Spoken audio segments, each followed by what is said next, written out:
Hi everyone, we are focusing on linking verbs again, helping you understand those a little bit better. And we are tackling the perfect progressive action. That could also say the perfect continuous tense, perfect progressive tense. It could say the progressive perfect tense or progressive perfect action. It has lots of different words, but it has the same understanding. So we just need to understand what that is. And we're going to actually start it in these lessons. Now these lessons are going to have multiple lessons, so I'm not going to confront everything in here, but that's basically what we're doing. And then we're going to tackle the state of being verbs so you understand those a little bit better. It feels like the be verb is not doing anything. Oftentimes when you're looking at a be verb, it feels like it's not really doing anything. What's a be verb? Exactly. They're yeah. Am, is, are, was, and were, be, been, and been. So those are your be verbs. And so sometimes you're looking at it and saying, well, you're saying it's not really doing anything, but it is doing something. It's telling you what tense it is. We're going to go over some linking verbs in here, and they're also going to be helping verbs. So I just want you to see what the difference is and help you understand them. So we're going to go over how you can identify them as linking verbs or how you can identify them as helping verbs in here. Sometimes when you have these, it feels like, well, they're really not doing anything, but they are. What are they doing? They're showing their tense. They're showing if it's singular or plural. That's what these verbs are doing, because your subject and your verbs have to match. Now remember, the be verb is irregular, and it's irregular. It's crazy irregular, and that's why there's so much confusion with it. So let's go over, we're going to diagram these sentences also, or at least kind of get them an idea. We're not going to fully diagram them. He, am, or is a husband who works hard. Which one are we going to use? Is. Now, is this a linking verb or a helping verb? Linking. This is a linking verb. Now, how do we know that we're going to choose is? Because it sounds best. Well, okay, yeah, you can say he am a husband. It just sounds bad, but you know the rule. This is third person, and this is your third person verb. Now, how do we know this is a linking verb and not a helping verb? Because husband is your predicate.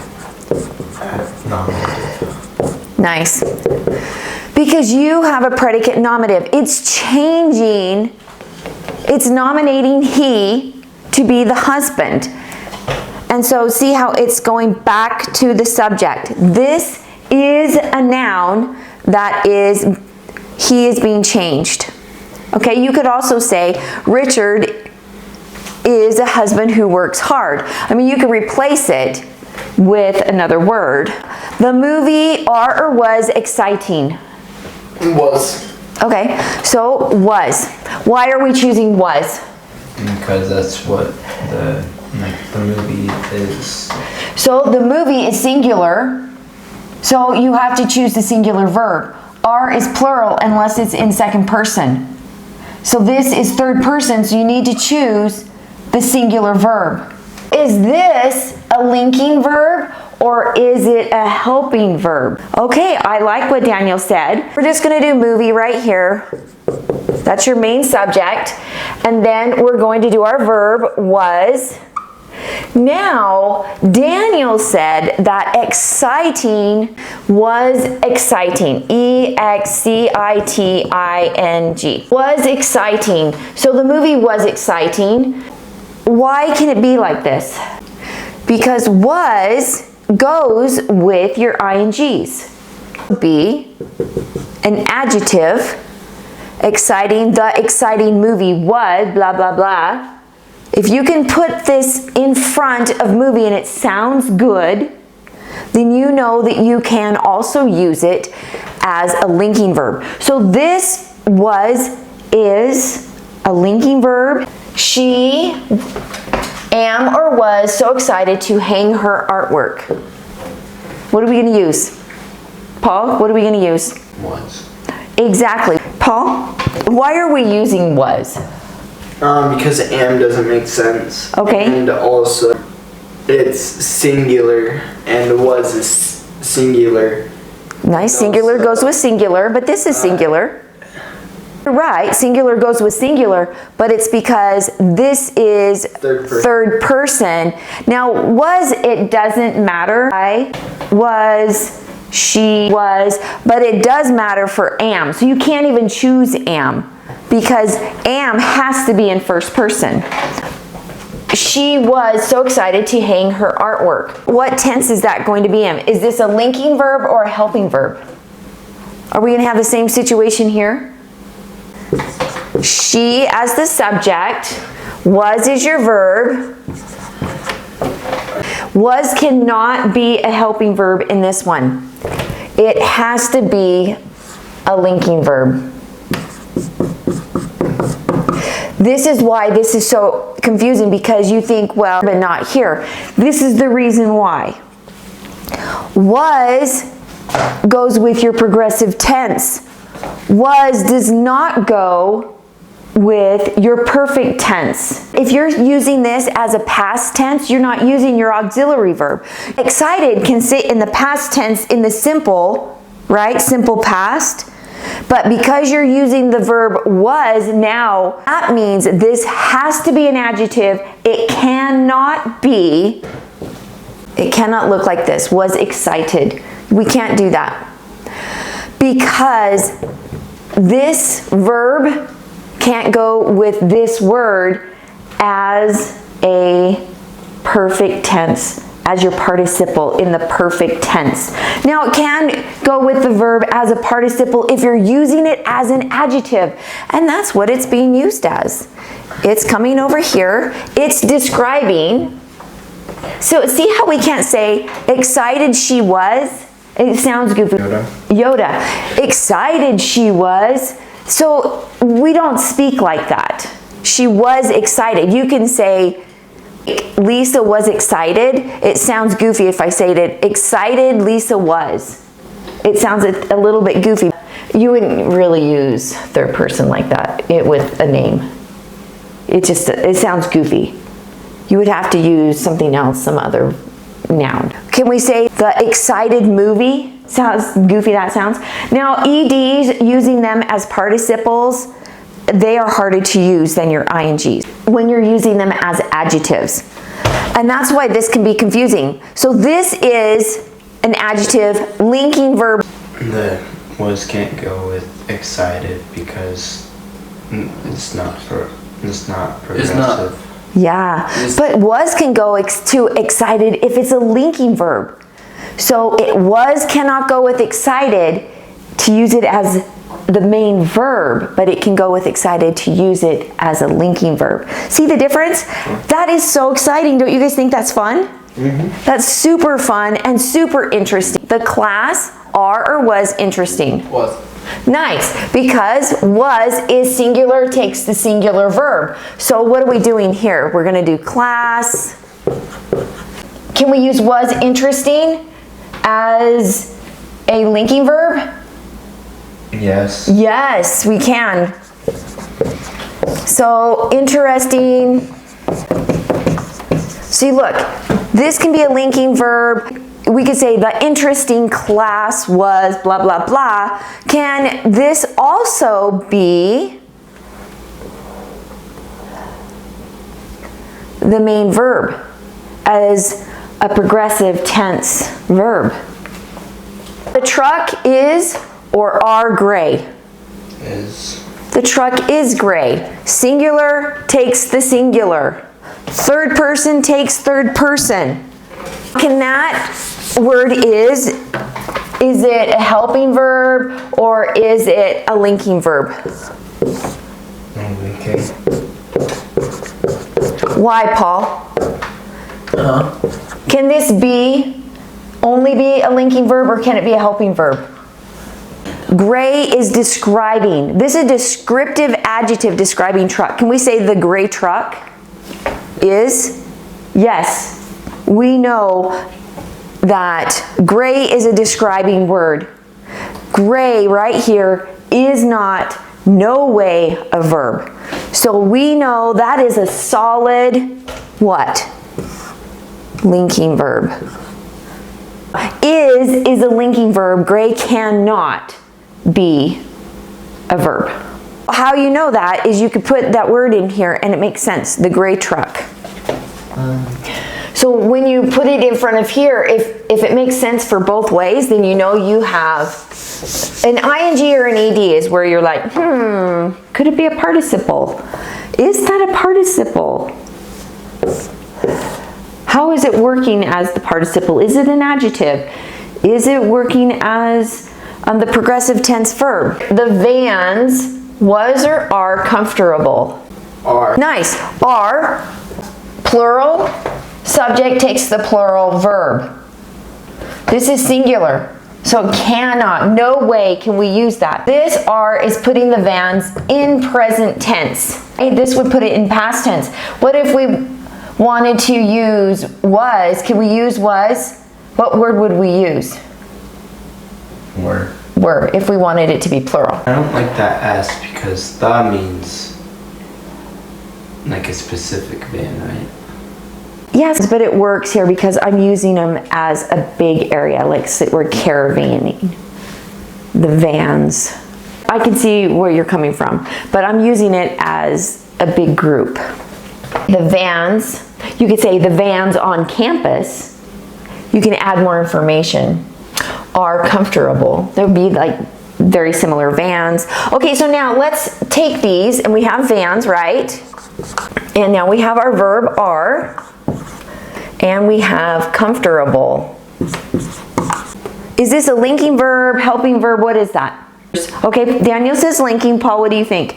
Linking verb, or is it a helping verb? Take this word and put it in front of Vans. The comfortable Vans. The comfortable Vans. Does that make sense? Is it describing Vans? No. Is it descriptive adjective? It is. So, since it sits here, this is not an ing, this is not an ed, so it can only be a linking verb. So it's describing Vans. This is sitting in the predicate adjective position. Comfortable. Predicate adjective. Predicate adjective. The predicate adjective. This is sitting in the predicate adjective position.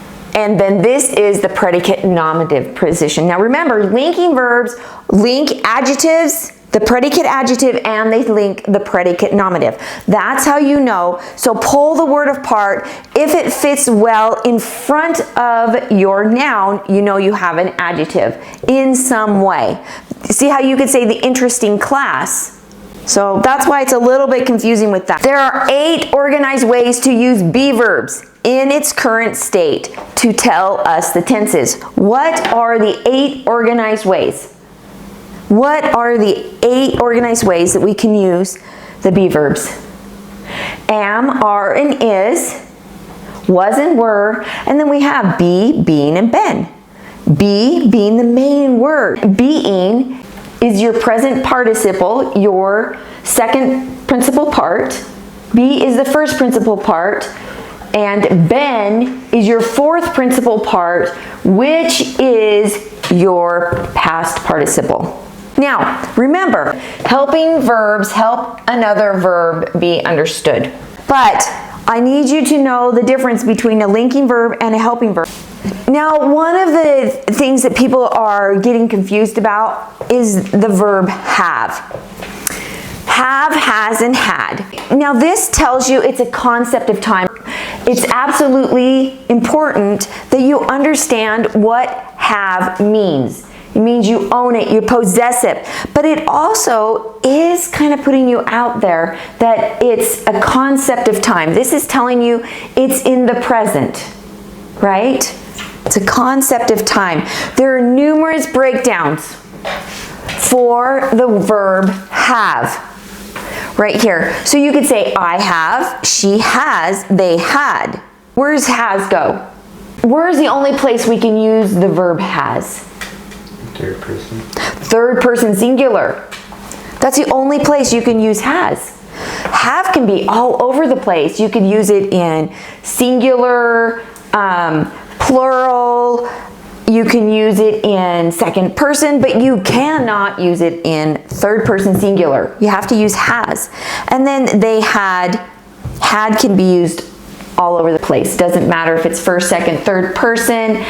It can be singular or plural. It's just the past tense. This is present. Okay, now we have do, does, and did. See, there's numerous breakdowns for do, does, and did because these are irregular verbs. I do, she does, they did. Where is the only place, Paul, that you can use the word does?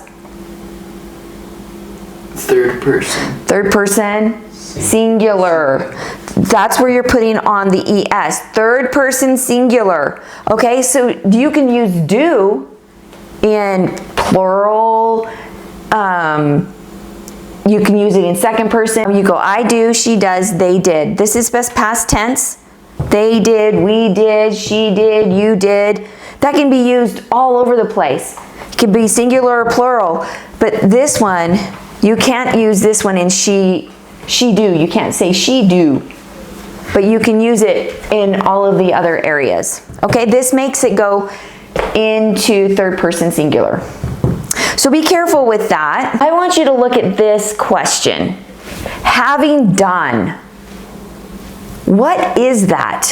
What does that mean? If I use that phrase, having done, what is that? Or if I said, having decorated, having painted, having broken, that is super confusing to say if you're trying to figure out in a sentence, what is that? What is that? Now, this isn't going to be your actual tenses, but these are going to be your progressive perfect participles. These are your progressive perfect participles. Now, well, what does that mean? They are acting as adjectives. Having done the work, having done my homework, comma, I went to bed. So having decorated the living room, I went and watched a movie. It is your adjective describer. But you're using both words. You're using both participles. You're using your present participle and your past participle to start that. Having broken the vase, I went and hid. So see how you go, having broken the vase, comma, who's doing the having broken the vase? A kid. Yeah. The child went and hid. So who is ever doing that has to come. Now you can use it in different parts of the sentence, but if you're going to use it as your present perfect adjective, your present perfect participle, these are adjective describers. This is your progressive. This is your perfect participles. So we will call them present past participles. Present past participles. Present participle, past participle. Present participle, past participle. Okay, present past participles. But when you look it up, they'll say the present perfect participle. Okay, but no matter what, this ing is your participle also, right? It's acting as the adjective. Okay, that's confusing. Let's be prepared. Let's understand, because when you're using this, if you're using it at the beginning of your words, you need to understand that you have to put commas after that phrase. And then the next thing that comes is whoever is doing the having decorating, whoever is doing the having painted, whoever is doing the having broken, whoever is doing the having done, the comma needs to go there. Right? You have the comma and then whoever's doing it. All right, also having done or having decorated, having painted, having broken, they are called verb phrases. So depending on where you're putting them in the sentence, are they going to be adjectives or are they going to be verb phrases? Now, when we're thinking about the word have, because it's so confusing, everybody's like, well, what really is it? It can be its very own word. It's equal to looking around. We kind of like look around and figure out what it is. We're studying it. We're breaking the word apart. You understand the word have and what it means. Understand what have means. Have all by itself, and you can even have it in the linking verbs, means you possess it, you hold it. It can be in other things, but have the main meaning down. When it's used as a helping verb, it's with the concept of time. Do you remember we talked about that? It's helping you understand time because it's putting you in the present. When it's the helping verb, time area, it's putting you in the present. Now do, you have to understand what do is, because it means to execute, to complete. These are very important words in the English language. Super crazy important words. When should we use a helping verb or a linking verb? When should we do that? The helping verb is when it's helping another verb. Linking verbs, you're linking either the predicate nominative or the predicate adjective back to the subject. Okay, so that can be confusing. See how those were a little bit confusing up there? So we're talking about helping verbs combined with the employed verb. The employed verb for me is your main verb, your absolute main verb that you're talking about, not the helping verb. So the helping verb is combined with the employed verb, the main verb.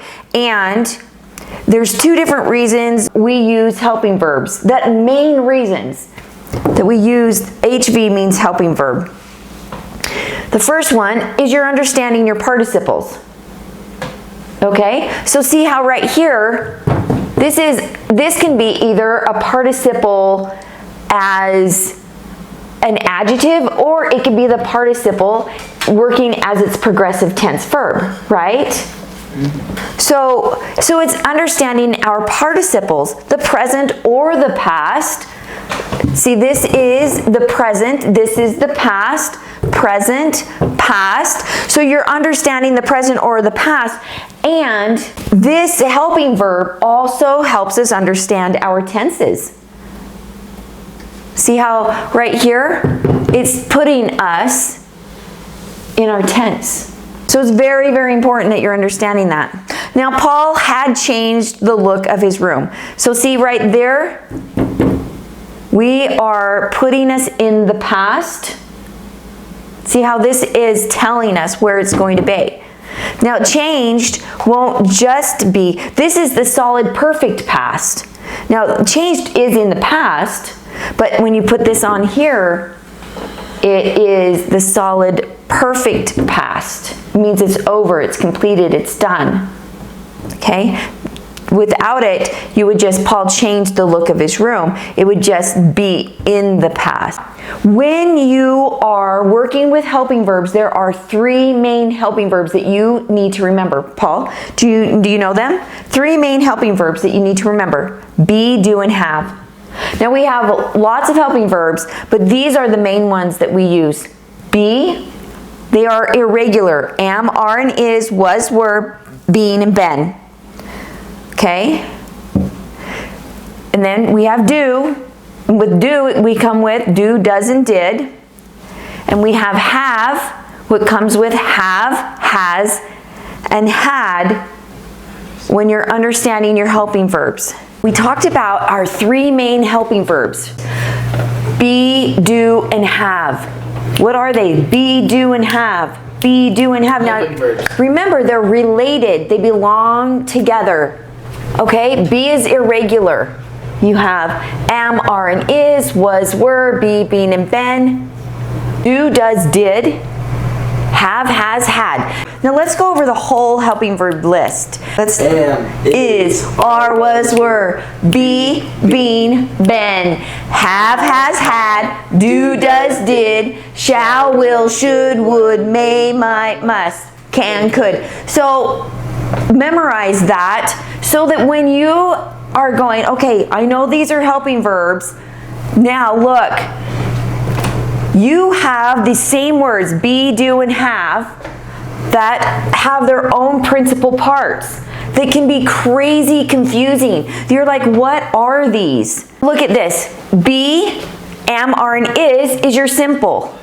The past is was and were. See how we have singular and plural in these past. Most of the past that you have with the EDs, they don't take the singular and plural. But the be verbs do. And so they're just the ED, or lots of your irregulars, they don't take, see like did, it's just did. It's not taking the singular or the plural, okay?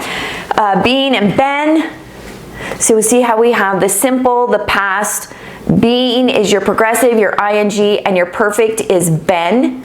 Do, and then does, where does it go? Only on the third person. Yeah, you can only use it on third person. Okay, third person singular, third person singular. Now, did is in the past, and then you have doing and done. You know what's so interesting about the word done?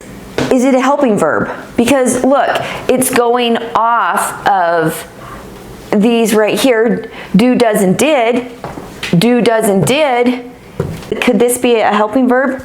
It is actually considered a helping verb. We hardly ever use it as a helping verb. It's extremely hard to use. It doesn't even sound good. I would not plan on using this as a helping verb. But been, you use been all the time as a helping verb. And so just know that. You use had all of the time as a helping verb, but you do not use done. Now, I'm not saying you can't use done. I'm saying most likely don't use done as a helping verb. And then we have and has. When do we use has? Singular. Third person singular. Third person singular. And then had, having, and had. I think this is so fun because this is something that confuses so many people. Let's say you're going to use a helping verb. In progressive tense, you have, and the perfect tense, you have to use a helping verb. So, can you say, is being? So you're using a be verb on a be verb. She is being nice. Do you see that? Look at these, you have to use these. Have, she has been, I have been. See how you're using these right here? How about she had done? Okay, that doesn't sound very. She has had. See? She has had. See how you're using that and you're going, well, what is had? She has had. Or how about this? They had. Now you're putting it in the plural. They had. And you're making it final right here. Okay, can you say I have had? Yeah, I. See how you're using the helping verb have on your main verb for principal parts of have. Don't you think that could be confusing? And you're using the helping verb. So that's where it's also super important that you understand the definition of each of these words. So now look at this one, the INGs. Well, with the INGs, you have to use these auxiliary verbs, right? You're going to say, is being, am doing. Can you do am doing? Yeah. Yeah. Is doing. Is doing. Is being. What about having? Was having. Was having, depending on what your subject is, is the verb you're going to choose up there, right?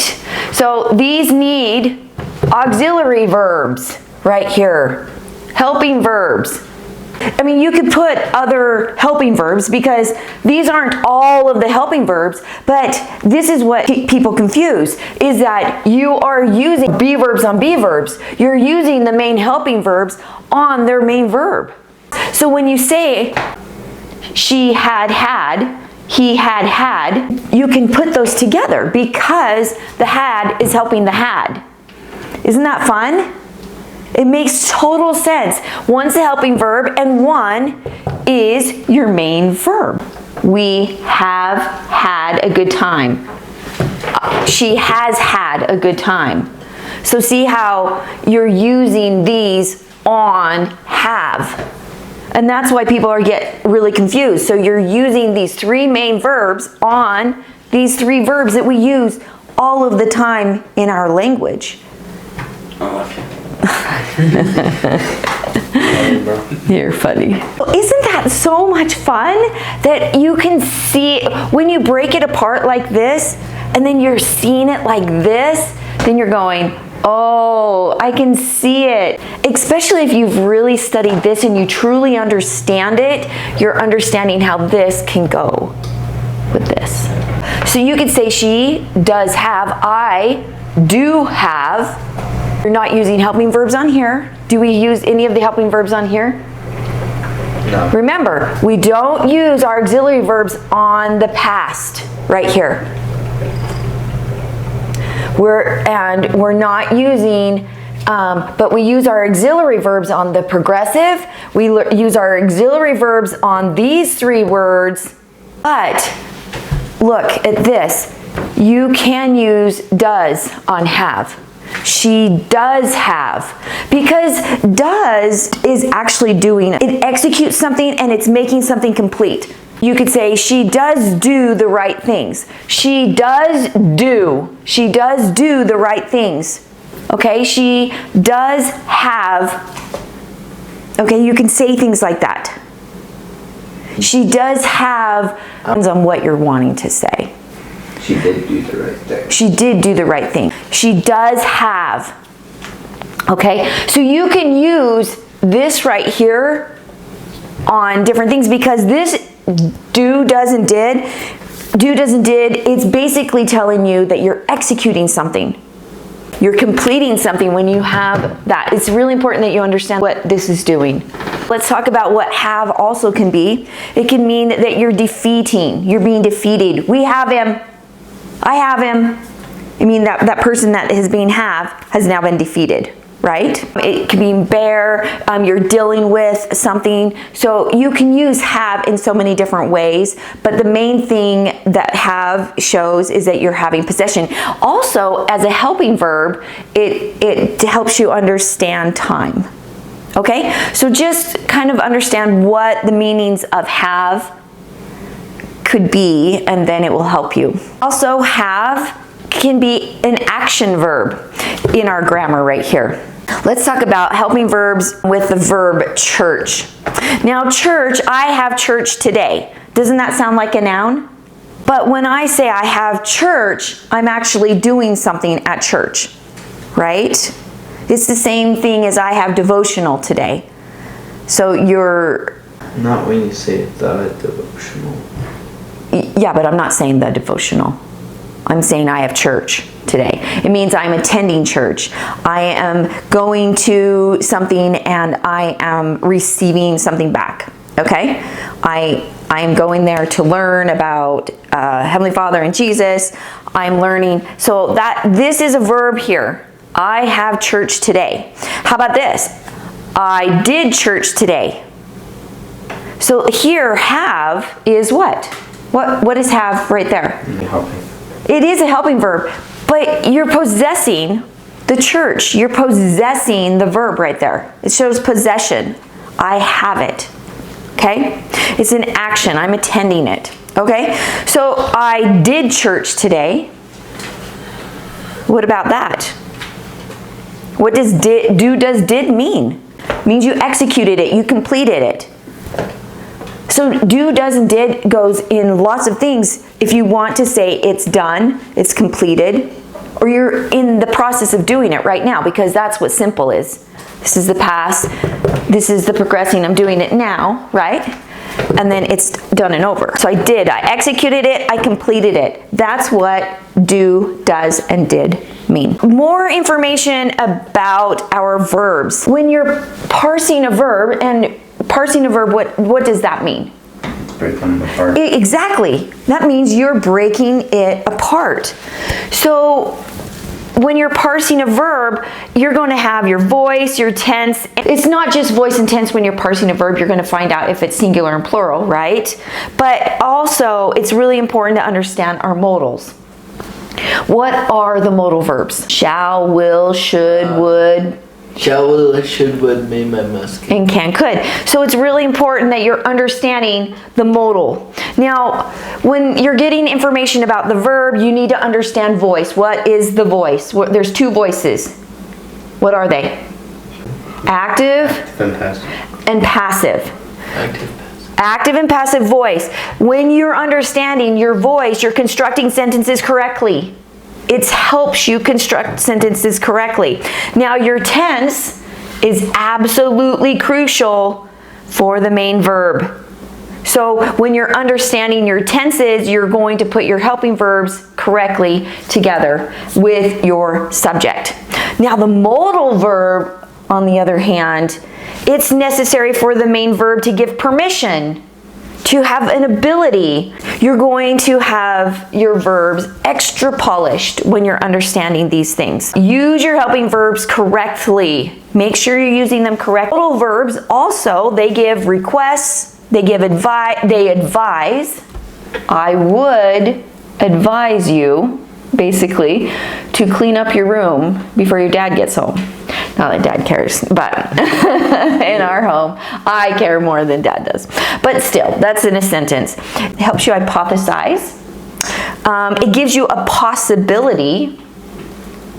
You can go, you should go, you could go. Some verbs feel like they appear alone. If you're understanding this, if you know what the main verb is, then you don't have to worry about. The main verb has been established. So if you're understanding it, it's not going to appear alone to you if you're understanding helping verbs. Okay? Have your helping verb list down. Paul had surgery on his toe, so he's moving slowly today. So we'll see you in the next lesson, everybody. Thanks for watching. We'll see you in the next episode. Bye, everybody. Bye.